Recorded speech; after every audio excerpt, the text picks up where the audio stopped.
আসসালামু আলাইকুম। প্রত্যেককেই পবিত্র ঈদুল আজহার অগ্রিম শুভেচ্ছা জানিয়ে শুরু করছি। মহান রব্বুল আলামিন আমাদেরকে সুস্থ রেখেছেন, বাঁচিয়ে রেখেছেন, এর জন্য একবার শুকরিয়া আদায় করি আলহামদুলিল্লাহ।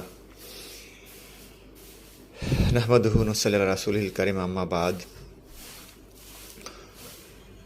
মহান ও পবিত্র এই সত্তার প্রশংসা জ্ঞাপন দিয়ে শুরু করলাম। যাই হোক, আশা করি আপনারা ভালো আছেন। আলহামদুলিল্লাহ আমরাও ভালো আছি। অত্যন্ত গুরুত্বপূর্ণ একটি মেসেজ আমি আপনাদেরকে জানিয়ে রাখার জন্য চেষ্টা করতেছিলাম।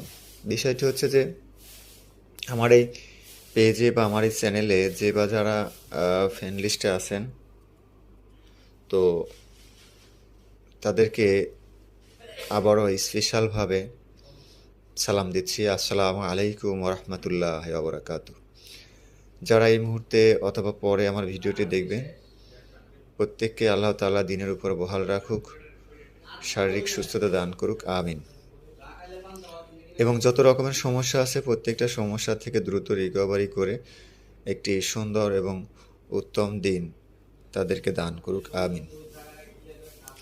আচ্ছা, মেসেজটি হচ্ছে, আমি এটা একটা উদ্দেশ্য আছে, সেটা উদ্দেশ্যটা আগে বলি। ধরুন আমরা অনেকেই আছি, আমাদের আল্লাহ তাআলা সৃষ্টি করেছেন, এক একটা ব্যক্তিকে এক একটা গুণ দিয়ে সৃষ্টি করেছেন, এক একটা ব্যক্তির এক এক রকমের চাওয়া পাওয়া। তো সেই দৃষ্টিকোণ থেকে আমি যদি বলি, এমন কিছু ব্যক্তি আমাদের সাথে আছে যাদের ইচ্ছা নাই, অর্থাৎ কোনো একটা বিষয়ে তাদের কোনো আগ্রহ নাই, ইচ্ছা নাই। আবার কিছু ব্যক্তি আছে যাদের ইচ্ছা আছে বাট সমর্থন নাই। আবার এমন কিছু ব্যক্তি আছে, ইচ্ছা আছে, সমর্থন আছে, কিন্তু সন্দেহ করে, বিশ্বাস নাই। তো এরই মধ্যে থেকে আবার কিছু ব্যক্তি আছে বিশ্বাসী, কিন্তু তাদের কাছে সময় নাই বা ওইভাবে জানা বোঝার একটা ব্যাপার স্যাপার থাকে, সেটা সে করতে চাচ্ছে, বলতে চাচ্ছে, জানতে চাচ্ছে, যার জন্য সিদ্ধান্ত নিতে পারতেছে না। যাই হোক, এটা আমাদের হচ্ছে প্রত্যেকটা মানুষের এটা ব্যক্তিগত একটা বেসিক স্বভাব।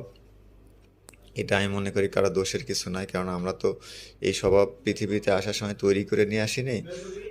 স্বয়ং আল্লাহ তাআলা সৃষ্টি করেছেন আমাদেরকে কিছু গুণাবলী দিয়েই সৃষ্টি করেছেন। সেই ক্ষেত্রে আমি মনে করি যাই থাকুক না কেন আলহামদুলিল্লাহ, এটা দরকার আছে। যদি বলেন দরকার আছে কেমনে, যেমন একটা এক্সাম্পল দিয়ে আমি শুরু করব। সেটা হলো যে এই যে আমরা অনেক কিছু শুনি, সবচেয়ে দামি দামি কিছু বিষয় শুনি, দিন সম্পর্কে, দুনিয়া সম্পর্কে, ভালো ভালো কিছু বিষয় আমরা প্রত্যেকটা মুহূর্তে ইউটিউব থেকে হোক, কোনো গুণীজন থেকে হোক, কোনো বড় ভাই থেকে হোক, মাহফিল